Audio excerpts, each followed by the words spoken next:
नमस्कार.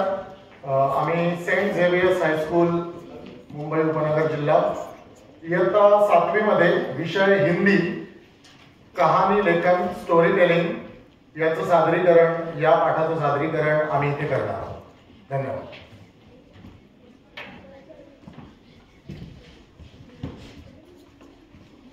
अरे ये क्या हो रहा है? ये क्या कर रहे थे सारे? हाँ, good morning teacher. Good morning. बैठ जाओ सारे. यहाँ चारों क्या कर रहे थे चारों? हमने बार बार कहा है कि जब कक्षा में कोई ना हो तो आप सभी को अपनी जगह पर बैठकर दिए गए सारे कार्य को पूरा करना है. पर आप तो सारे आपस में झगड़ रहे हो.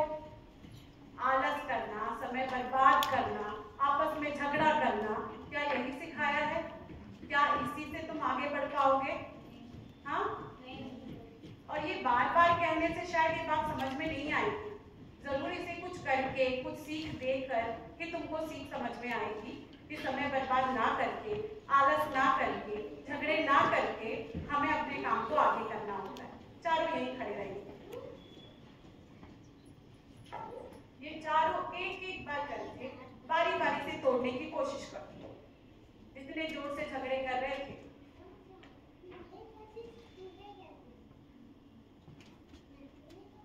क्या हुआ? आपस में झगड़ा करना, बेकार की बातें करना बड़ा आसान लगता है, पर ये छोटा सा कार्य नहीं हुआ ना, नहीं तोड़ पाए. ठीक है, अब बारी बारी से इसे तोड़कर दिखाओ. तोड़ो. बड़ा आसान था, बड़ी आसानी से टूट गया.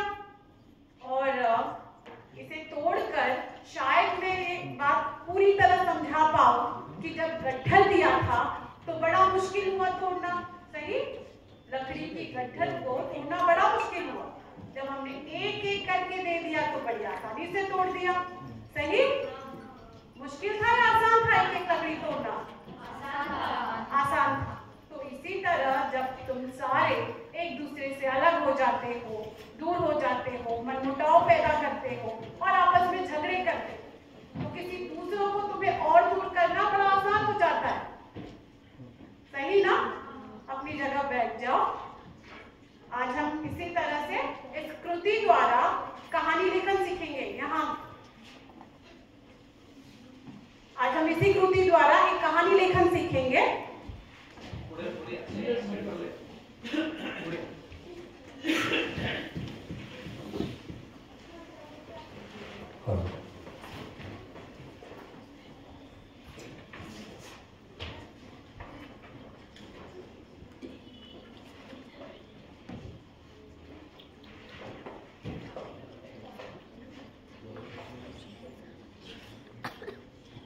बच्चों, किसी विशेष अर्थ में किसी खास घटना का वर्णन करना ही कहानी लेखन कहलाता है. कहानी लेखन करते समय हमें कुछ बातों का ध्यान रखना होता है. जैसे कि सबसे पहले आप कहानी को क्या करेंगे, 2 से 3 बार उसके जो रूपरेखा होती है उसे 2 से 3 बार क्या करना चाहिए, अच्छे से पढ़ना चाहिए. उसको आत्मसात करो, उसे समझो. ठीक है. उसके बाद में क्या करते हैं हम लोग, सबसे पहले कहानी का शीर्षक लिखते हैं.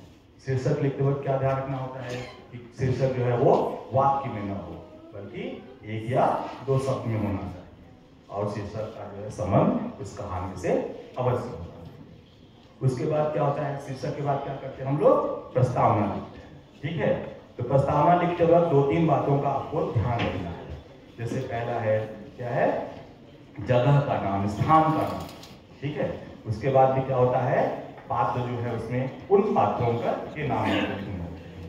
और अंत में क्या करोगे, 1-2 वाक्य लिखिए जो पात्र हैं उनके क्या गुण हैं, क्या दोष है, उनकी क्या विशेषताएं हैं. इस तरह से आप क्या करेंगे, प्रस्तावना. ठीक है.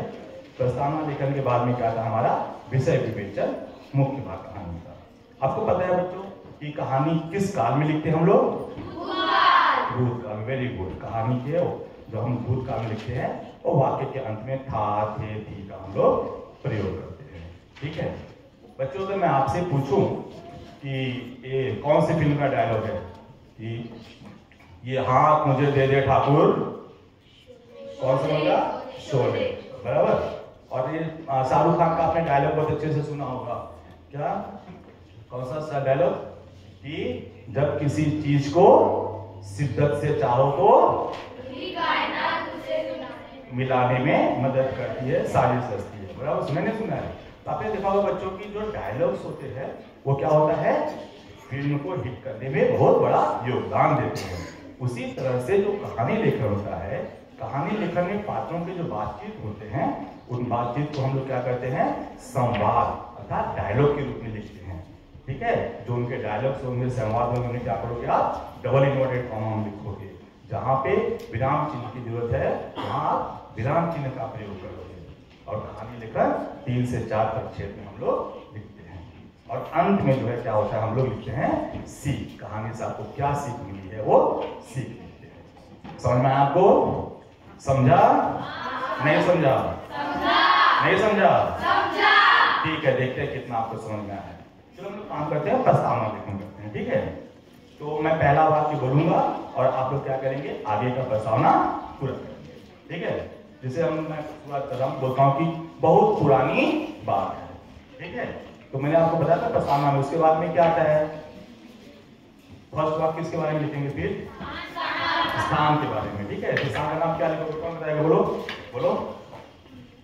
ढोलकपुर नाम का एक गांव था। ढोलकपुर नाम का एक गांव था। स्थान का नाम आ गया, सेकंड पॉइंट। फिर थर्ड पॉइंट क्या बोला था, पात्र का नाम। पात्र का नाम कौन बताएगा, बोलो।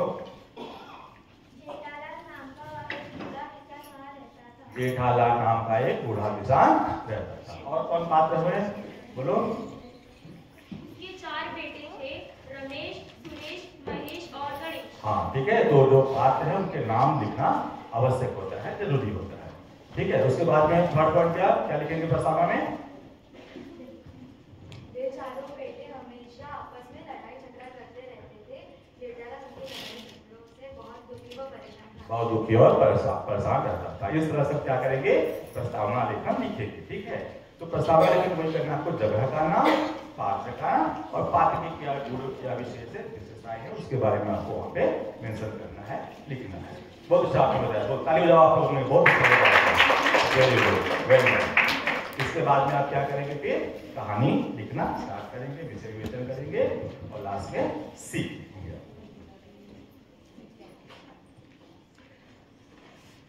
तो कहानी लिखना तो अच्छे से सीख लिया। कहानी जब परीक्षा में आती है तो कहानी लिखते समय कुछ बातों का ध्यान रखना बहुत जरूरी होता है। जैसे कि जो अंक योगदान है वो कहानी लेखन में 5 अंक के लिए आते हैं, जिसमें से 1 अंक होता है शीर्षक के लिए।